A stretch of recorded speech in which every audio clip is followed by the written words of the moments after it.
नमस्कार दोस्तों, कई तैयारी यूट्यूब चैनल पर आप सभी का स्वागत है। आप सभी को पता है अभी हाल ही में TTPLSB TGT PGT हिंदी की परीक्षाएं होने वाली हैं। इन्हीं परीक्षाओं को ध्यान में रखते हुए हम संपूर्ण हिंदी साहित्य से संबंधित व्याख्या सहित महत्वपूर्ण प्रश्नों को करते हुए आगे बढ़ रहे हैं। तो आज की क्लास के अंतर्गत हम हिंदी साहित्य के टॉप 20 MCQs को हम करने की कोशिश करेंगे, जो कि आपके लिए किसी भी स्टेट के अंतर्गत होने वाली TGT PGT हिंदी प्रिपरेशन हो या फिर NTA NET की परीक्षा देने जा रहे हो या फिर कोई अदर परीक्षा हो जिसमें हिंदी साहित्य संबंधी प्रश्न पूछे जाते हैं, उन सभी विद्यार्थियों के लिए ये क्लास काफ़ी मददगार रहेगी। तो देख लेते हैं, शुरुआत कर लेते हैं प्रश्न नंबर 1 से। आज की क्लास के मुख्य हम जो जितने भी हमने टॉप 20 प्रश्नों को यहाँ पर लिया है, उन प्रश्नों को उसके विद सॉल्यूशन के साथ करने की कोशिश करेंगे। सबसे पहले प्रश्न नंबर 1 देखते हैं। निम्नलिखित में से मनोहर श्याम जोशी की रचना नहीं है। तो है और नहीं पर आपको ध्यान देते हुए प्रश्न को पढ़ना है कि प्रश्न में पूछा क्या गया है, क्योंकि यहीं से हमारी जो है आते हुए प्रश्न भी गलत हो जाते हैं। तो ये मैं आपको बार बार बताती हूँ, प्रश्नों को पढ़ना ध्यान से है। तो देखते हैं, निम्नलिखित में से मनोहर श्याम जोशी की रचना इनमें से कौन सी नहीं है। तो आंसर होगा हमारा सोना माटी। और अन्य 3 रचनाएं हरिया, हरक्यूलिस की हैरानी, कश्यप, कौन हूँ मैं, ये तीनों रचनाएं मनोहर श्याम जोशी की है, जो कि इनके उपन्यास हैं। तो सोना माटी उपन्यास के रचनाकार जो है मनोहर श्याम जोशी जी नहीं, ये है विवेकी राय, और ये उपन्यास 1983 ईस्वी का है। आपको ध्यान रखना है। आगे बढ़ते हैं। इस उपन्यास में यानी कि सोना माटी उपन्यास में इसमें गाजीपुर बलिया के बीच करइल क्षेत्र के जनजीवन का चित्रण भी दिखाया गया है। और हरिया, हरक्यूलिस की हैरानी, कश्यप, कौन हूँ मैं मनोहर श्याम जोशी के उपन्यास है। ये मैंने आपको बता ही दिया। तो आगे बढ़ते हैं। हरिया, हरक्यूलिस की हैरानी 1994 ईस्वी में कुमायूं गढ़वाल के क्षेत्र जनजीवन का चित्रण जो है इस उपन्यास में दिखाया गया है। और कौन हूँ मैं उपन्यास, जो कि 2006 का उपन्यास है, ये भूवाल सन्याल के केस पर आधारित उपन्यास है, मनोहर श्याम जोशी जी का ही। और आगे बढ़ते हैं, अगला प्रश्न देख लेते हैं। प्रश्न नंबर 2। आचार्य रामचंद्र शुक्ल के अनुसार हिंदी का प्रथम उपन्यासकार कौन है। शुक्ल जी के अनुसार हिंदी का प्रथम उपन्यासकार निम्नलिखित में से श्रीनिवास दास जी है। अलग अलग विद्वानों ने हिंदी का उपन्यास अलग अलग माने हैं। जो हिंदी के प्रथम उपन्यास है, किस विद्वान के अनुसार कौन सी है, इनको भी हम जो है प्रश्न उत्तरों के माध्यम से रिवाइज करते हुए बार बार करते हुए चल रहे हैं, क्योंकि यहाँ से एक प्रश्न पूछा जाता है कि निम्नलिखित में से कौन सा हिंदी का प्रथम उपन्यास माना जाता है। किस विद्वान ने किस उपन्यास को हिंदी का प्रथम उपन्यास माना, शुक्ल ने किस उपन्यास को माना। इस प्रकार से कहानी, उपन्यास, नाटक, निबंध से संबंधित जो ये गद्य विधाएँ हैं, इनसे संबंधित कौन सा प्रथम माना गया, इस पर काफ़ी मतभेद हुए हैं विद्वानों के द्वारा। तो हमें याद कर लेने हैं कि इस विद्वान के अनुसार कौन सा प्रथम जो है उपन्यास या नाटक माना गया। तो आगे बढ़ते हैं, देख लेते हैं। शुक्ल जी के अनुसार हिंदी का जो प्रथम उपन्यासकार है, श्रीनिवास दास जी द्वारा रचित उपन्यास परीक्षा गुरु है, जो कि इन्होंने 1882 में लिखा था। तो समय भी याद रखना आपको। पढ़ते हैं आगे। शरदाराम फ्लोरी कृत उपन्यास भाग्यवती को डॉक्टर विजय शंकर मल ने प्रथम उपन्यास माना है। ये भी आपको ध्यान रखना है। और किशोरी लाल गोस्वामी जी के उपन्यास भी इम्पोर्टेंट है, जो कि बार बार परीक्षाओं में पूछे जाते हैं।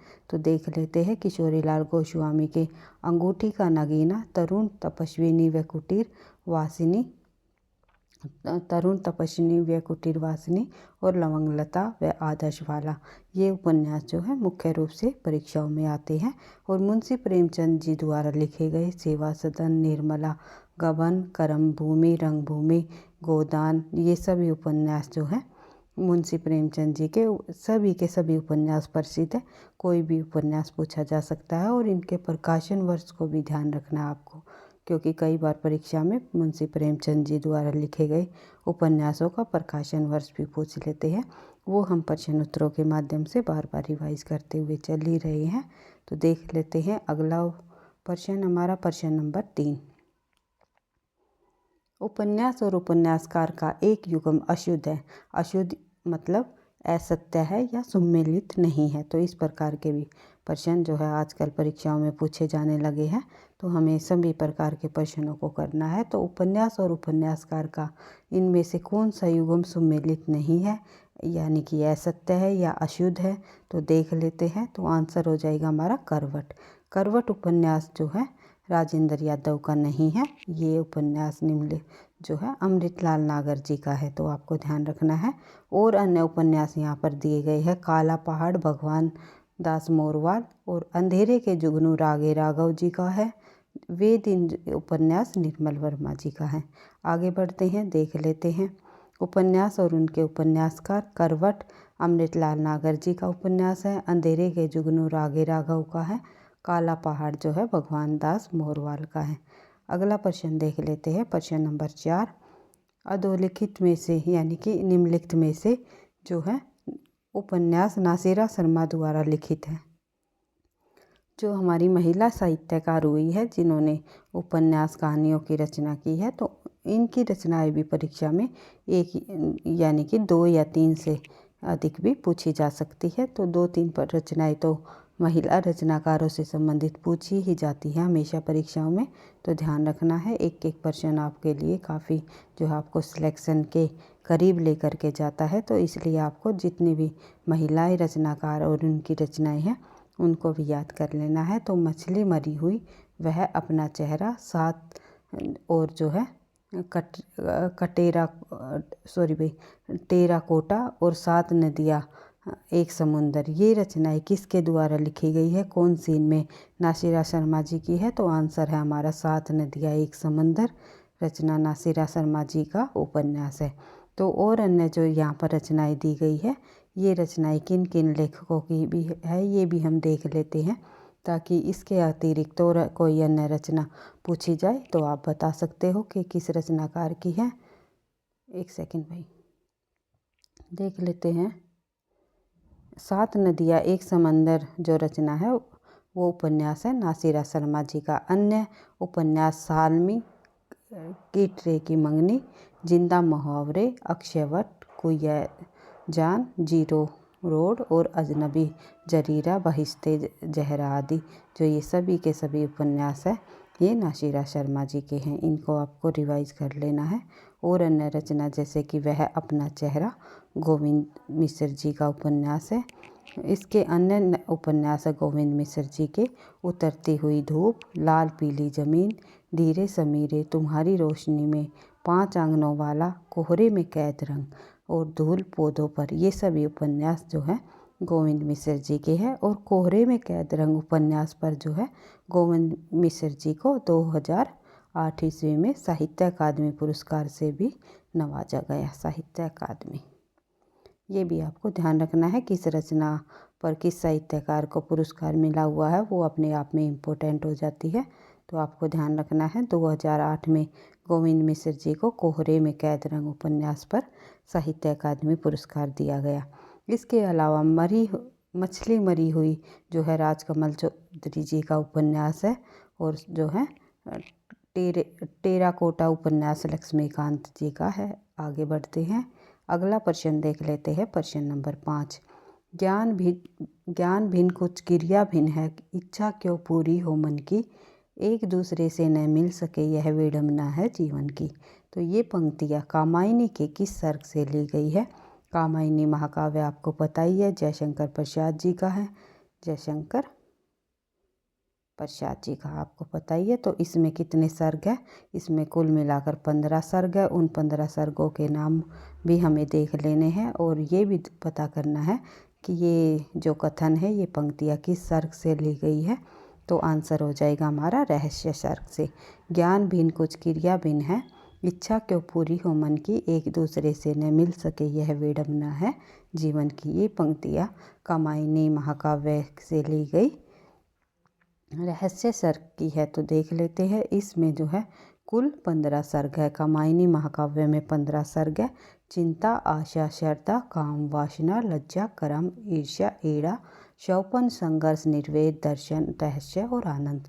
इन सर्गों को जो है आप जब इस कामायनी से संबंधित प्रश्न को करते हो तो इन सर्गों को भी साथ साथ बार बार रिवाइज कर लेना है, ताकि अगर परीक्षा में ये पूछा जाए प्रथम सर्ग कौन सा है, दूसरे सर्ग का क्या नाम है, तीसरे सर्ग का क्या नाम है, जो है 9वां सर्ग इनमें से कौन सा है, या 15वां सर्ग कौन सा है, इस प्रकार से प्रश्नों को पूछा जाता है।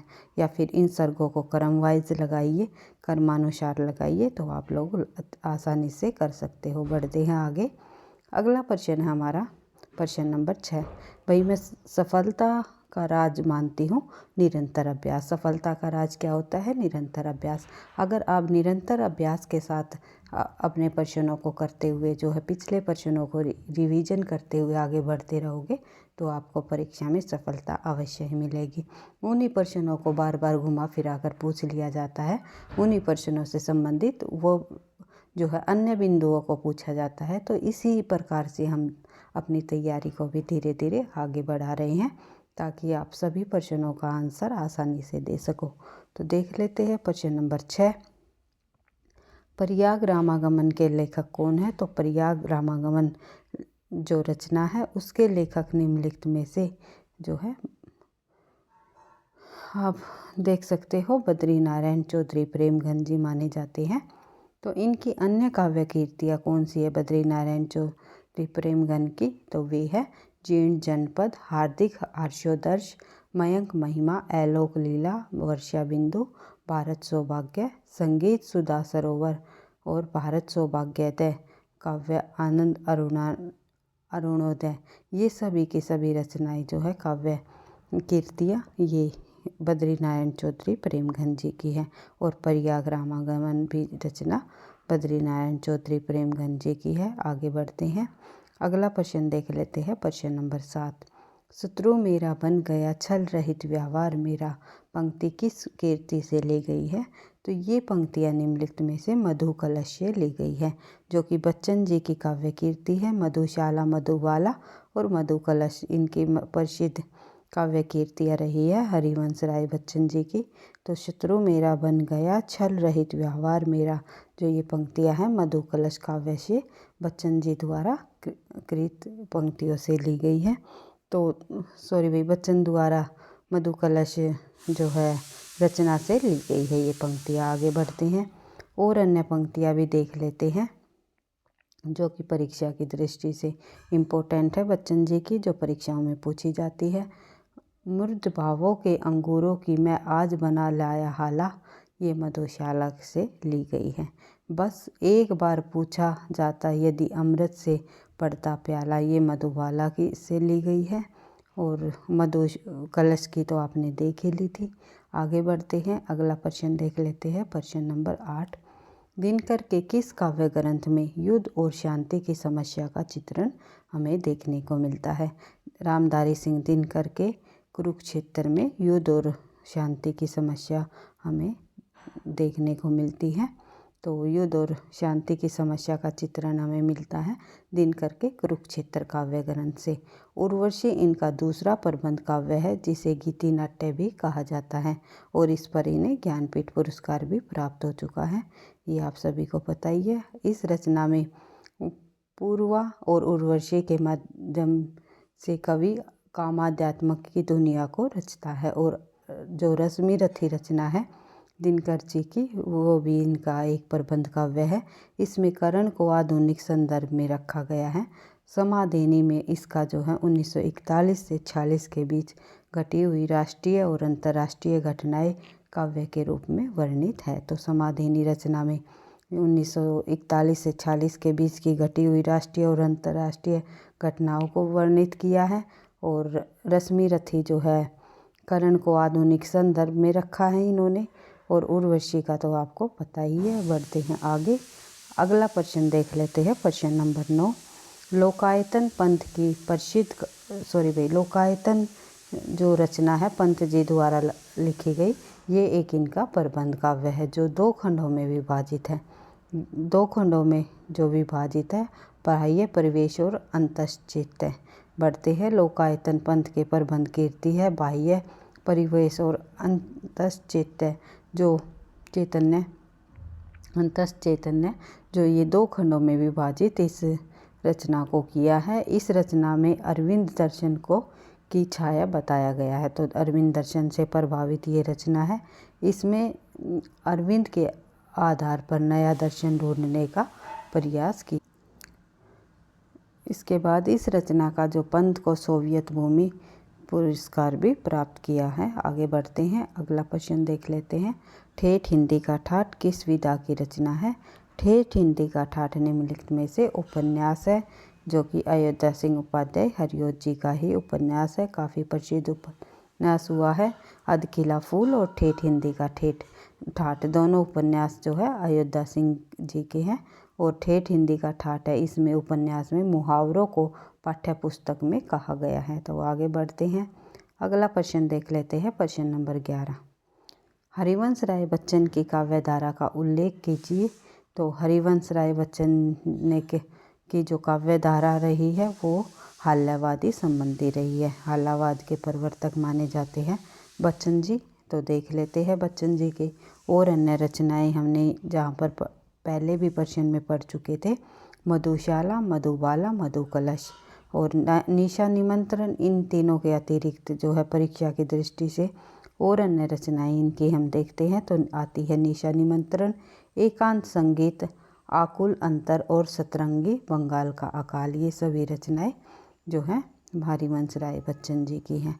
आगे बढ़ते हैं, प्रश्न नंबर 12 देख लेते हैं। जिंदगी और गुलाब के फूल किसकी कहानी संग्रह है? तो जिंदगी और गुलाब के फूल काफ़ी बार हम पढ़ चुके हैं, उषा प्रियवंदा जी के कहानी संग्रह है। तो और अन्य कहानी संग्रह देख लेते हैं उषा प्रियवंदा जी के। तो देखते हैं, तो इनके अन्य कहानी संग्रह है जिंदगी और फूल के अलावा फिर बसंत आया, एक कोई दूसरा, कितना बड़ा झूठ। ये सभी के सभी कहानी संग्रह उषा प्रियवंदा जी के हैं। और मृणाल पांडे जी के कहानी संग्रह है शब्द वेदी, दरमयान, एक नीच ट्रेडजी, एक स्त्री का विदा गीत, सॉरी भाई, एक स्त्री का विदा गीत। जो ये कहानी संग्रह है ये भी जो है ये भी मृणाल पांडे जी के है। तो देखते हैं आगे, चित्रा मुद्गल जी के कहानी संग्रह। चित्रा मुद्गल जी के कहानी संग्रह है जहर ठहरा हुआ, लक्षाग्रह, अपनी वापसी, हम, इस हमाम में एवं 11 लंबी कहानियाँ। एक सेकेंड भाई, जगदम्बा बाबू गांव आ रहा है, जिनावर, भूख और लिपटे। ये सभी कहानी चित्रा मुद्गल जी की है। आगे बढ़ते हैं, मुद्गल का कहानी संकलन देख लेते हैं। कितनी कैदे, टुकड़ा टुकड़ा आदमी, डैफोडिल जल रहा है, ग्लेशियर से, उफ शेम और समागम मेरे देश की। ये जो है मुद्रागर की कहानी संग्रह है। तो ये सभी महिला रचनाकारों से संबंधित जितनी ये कहानियाँ हैं ये आपको एक जगह नोट कर लेनी है और आपको इनको याद करना है, क्योंकि परीक्षाओं में महिला रचनाकारों से संबंधित काफ़ी सारे प्रश्न पूछे जाते हैं। ये मैंने आपको बता ही दिया था। तो आगे बढ़ते हैं, अगला प्रश्न है प्रश्न नंबर 13।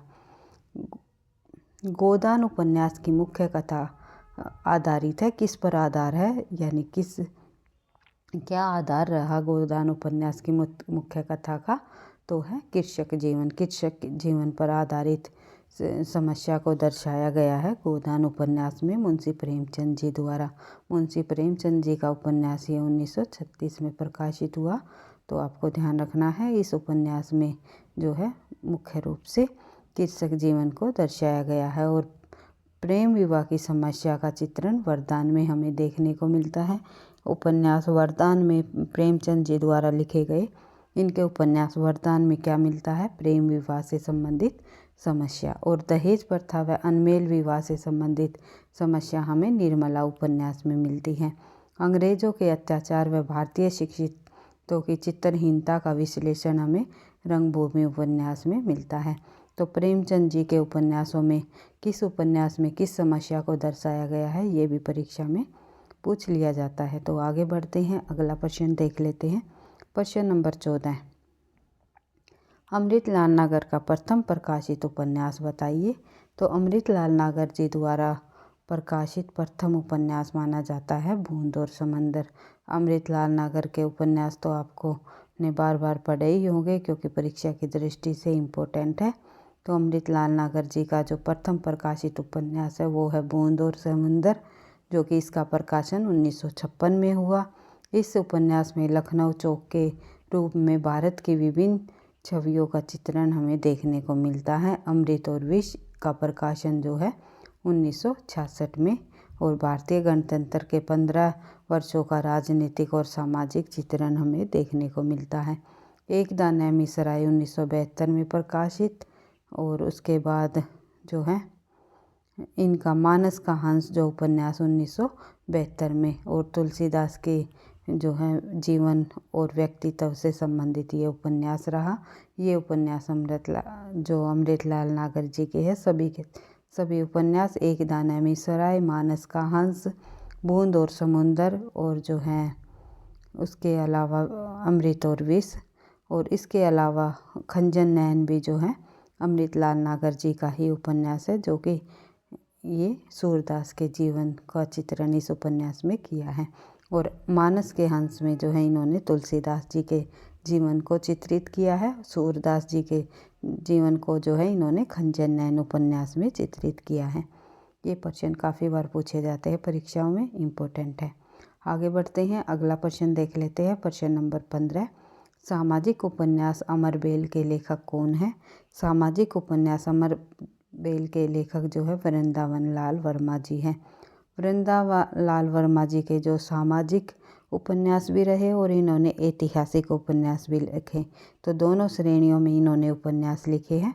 तो देख लेते हैं इनके सामाजिक उपन्यास। अमरबेल और के अलावा जो है कुंडली चक्र, अचल मेरा कोई, ये सभी उपन्यास इनके सामाजिक श्रेणी में लिखे गए उपन्यास है। और वैसे तो ये ऐतिहासिक उपन्यासकारों की श्रेणी में अधिक प्रसिद्ध हुए हैं।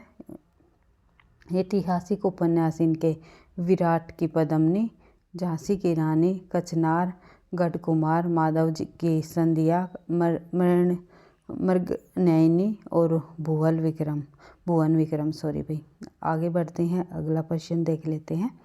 प्रश्न नंबर 16, निम्नलिखित में से एक उपन्यास की कथा वस्तु का संबंध औपन्यासिक युग से है। तो इनमें कौन सी ऐसा उपन्यास है जिसकी कथा का जो संबंध है वो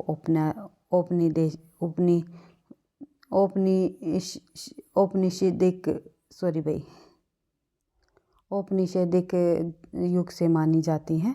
तो देखते हैं, आंसर होगा हमारा अनामदास का पोथा। तो अनामदास का पोथा जो है ये 1976 में छंदोग्य एवं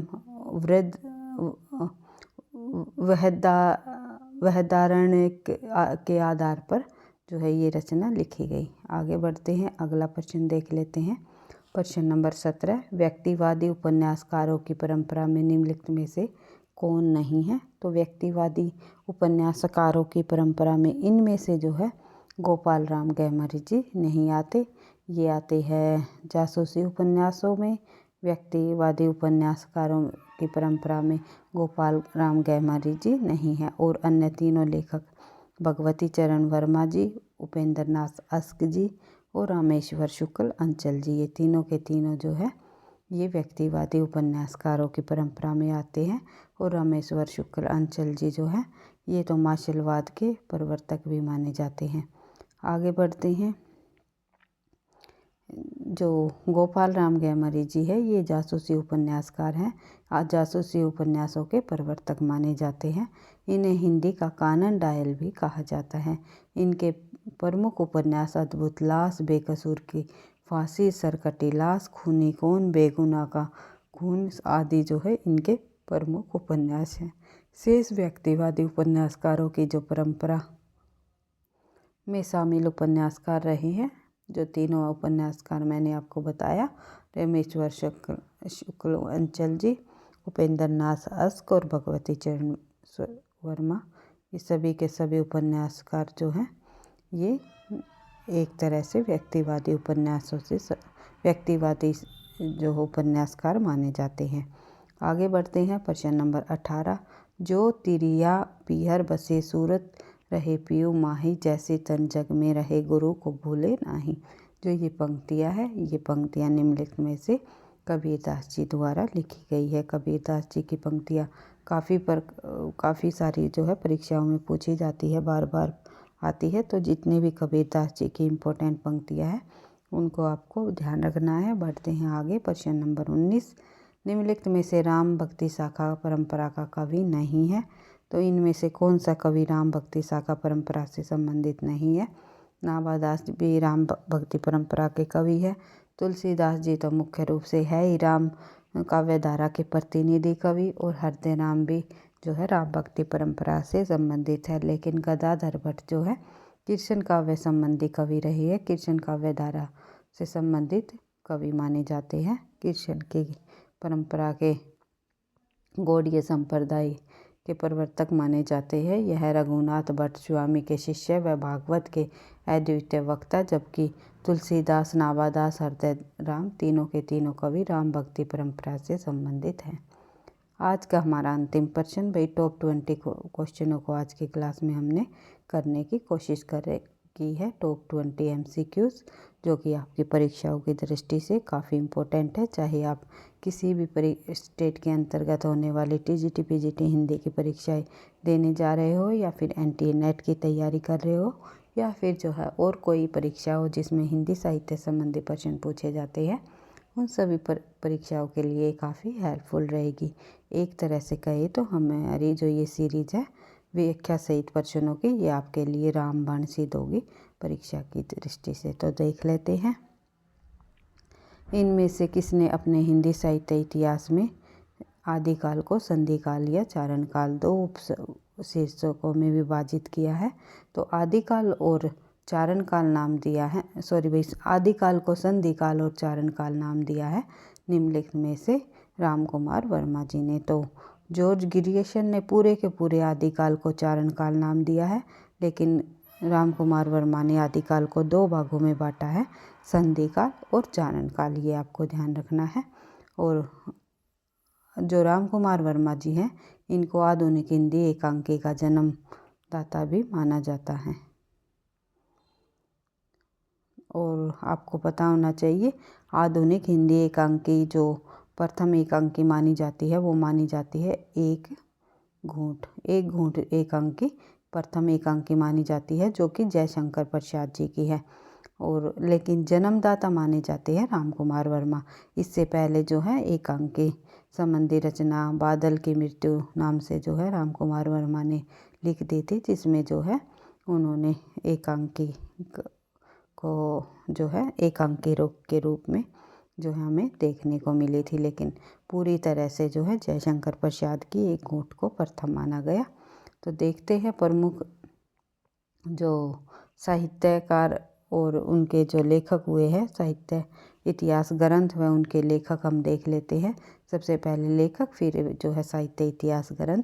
राम कुमार वर्मा जी द्वारा लिखी गई जो उनका ग्रंथ है हिंदी साहित्य का आलोचनात्मक इतिहास, जो कि बार बार परीक्षाओं में पूछा जाता है। तो एक प्रकार से इनका ये जो है, इन्होंने इस ग्रंथ में हिंदी साहित्य के इतिहास का लगभग रीतिकाल तक का जो है इन्होंने जो है इसमें वर्णन किया हुआ है, लिखा हुआ है। और आगे का जो है इनका एक माना जाता है कि इनका ये एक अधूरा ग्रंथ रह गया था। आगे बढ़ते हैं। अगला जो साहित्यकार हुआ है वो है डॉक्टर खेलावन पांडे जी। इनके द्वारा लिखा गया हिंदी साहित्य का नया इतिहास। ये हमने जो है ऑप्शन में दिए हुए जो और अन्य विद्वान हैं, इनके द्वारा लिखी गई रचनाओं को यहाँ पर दर्शाया है। ऐसा नहीं है कि साहित्य इतिहास के लेखक केवल ये ही विद्वान हैं। इनके अलावा गारजादा तासी, जो मिश्र बंधु, जॉर्ज ग्रियर्सन, रामचंद्र शुक्ल, शिव सिंह सेंगर आदि साहित्यकार हुए हैं इनसे पहले। तो ये इसलिए हमने यहाँ पर इन मुख्य इन साहित्यकारों को लिया है, क्योंकि ये हमारे साहित्यकार ऑप्शन में दिए हुए हैं। तो हमने जितने भी ऑप्शन से संबंधित मुख्य साहित्यकार या रचनाकार हैं, उनसे जुड़े हुए तथ्यों को विविध सॉल्यूशन के साथ करने की कोशिश की है, ताकि और अन्य ऑप्शन में दिए हुए विद्वान से या कोई रचना से संबंधित या कोई लेखक से संबंधित कोई भी तथ्य पूछा जाए तो आप आसानी से उनका सही आंसर दे सको। इस प्रकार से आप अपनी तैयारी को आगे बढ़ाओगे तो सफलता आपको अवश्य ही मिलेगी। तो देख लेते हैं राम शंकर शुक्ल रसाल जी का जो इतिहास ग्रंथ है वो है हिंदी साहित्य का इतिहास, जो कि रामचंद्र शुक्ल ने भी जो है 1929 में लिखा था, लेकिन शुक्ल रसाल जी का जो ग्रंथ है ये 1931 का है। ये आपको ध्यान रखना है, क्योंकि सन दे करके पूछा जाता है कि 29 में लिखा गया जो उपन्यास है वो हिंदी साहित्य का इतिहास किसने लिखा, या शुक्ल ने किस नाम से हिंदी साहित्य का इतिहास लिखा। तो ये सभी प्रश्नों को आपको ध्यान रखना है। और गणपति चंद्र गुप्त का तो आपको पता ही है, हिंदी साहित्य का वैज्ञानिक इतिहास 1965 का है। तो बार बार इनको आप रिवाइज करोगे तो आपको इनके प्रकाशन वर्ष सन के अनुसार जो है ये याद रह पाएंगे, अन्यथा आप जो है इन्हीं में कंफ्यूज हो जाओगे, कौन सा कब लिखा गया, कौन सा पहले आया, कौन सा बाद में आया, किस में क्या है। तो इन प्रश्नों के माध्यम से, व्याख्या सहित प्रश्नों के माध्यम से करने का ये फ़ायदा होता है आपको कि आप जब प्रश्नों को करते हो तो आपको पता भी नहीं चलता कब आपको तथ्य याद हो जाते हैं। तथ्य याद करने की आवश्यकता नहीं होती, स्वयं अपने आप तथ्य जब बार बार रिवीजन होते हैं तो अपने आप ही याद रह जाते हैं। तो आज की क्लास के लिए बस इतना ही, और नेक्स्ट क्लास में और अन्य 20 MCQs को हम जो कि परीक्षा की दृष्टि से इम्पोर्टेंट है लेकर के आएंगे। और जो है मैं पूरी कोशिश करूँगी अपनी तरफ से आपको जो है इम्पोर्टेंट प्रश्न ही आप व्याख्या सहित प्रश्नों के अंतर्गत देखने को मिले। इस सीरीज़ के माध्यम से टॉप 20 प्रश्नों की सीरीज़ हमारी जो है इसी प्रकार से, व्याख्या सहित प्रश्नों की सीरीज़ इसी प्रकार से आगे तक चलती रहेगी परीक्षा तक। वीडियो पसंद आई तो लाइक करना, दोस्तों के साथ शेयर करना, चैनल पर पहली बार हो तो सब्सक्राइब कर लेना ताकि नोटिफिकेशन आपको समय पर मिलता रहे। पढ़ते रहना, आगे बढ़ते रहना। थैंक यू, धन्यवाद।